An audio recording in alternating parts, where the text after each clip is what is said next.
Just through here to our right, this is our testing room. The Hold. In here we have two very expensive machines.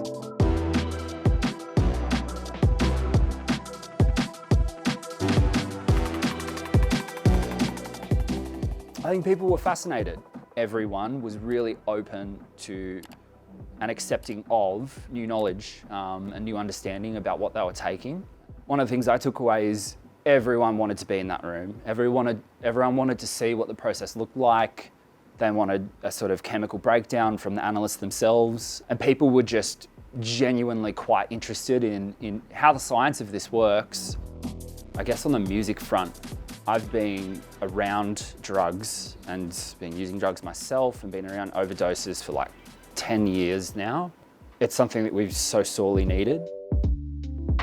So I'm Mitch, I work here at CanTest, and importantly I'm part of the dance music community. So I am a co-founder of Canberra House Social.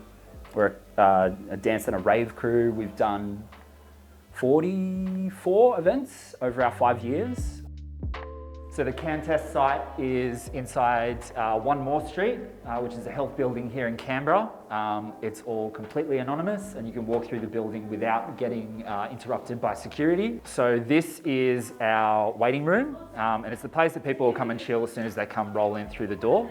The idea behind this room is that people come in, have a chat, sign our legal waiver, which is just down there on the table. It's really cool to be working here because I see it as an intersection between sort of our community values from the dance music scene and sort of our community values of looking after people's health, and that's sort of colliding together, which is awesome. And obviously through the years I've seen a lot of people take drugs at our event, and it saddens me to say not always safely. I think that drugs are part of our culture and I think we really need to use what we've got now, which in this testing facility, to look after each other. So this is one of the spaces we've got up here in the site, which is the room for our alcohol and drug counsellor, or doctor and nurse. So we have a doctor and a nurse on site for each session, just in case someone's got some health concerns they want to capture. It's all completely confidential, it's free. Just through here to our right, this is our testing room.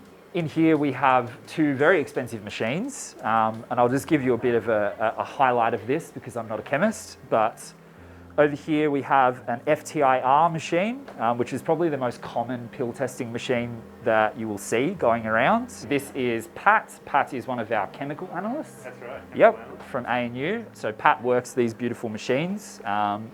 Sort of a thing in two parts. So we've got this first test that'll tell us a bit about the compounds. Will usually give us a pretty good result about what is the main component in your pill or drug or powder.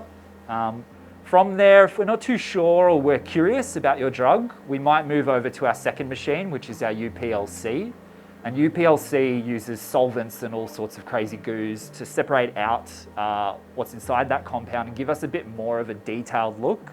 It can also do purity, which is really cool. So Pat is a genius and knows what he's doing, which is great. And then the third layer of testing that we've got is these beauties here called fentanyl testing strips. It allows us to see if there's fentanyl in your stuff, which is super important. Together, it makes a really comprehensive suite of testing, which is really good. And it means that it's very rare that someone will sort of walk out of here without an indication of what's in their stuff.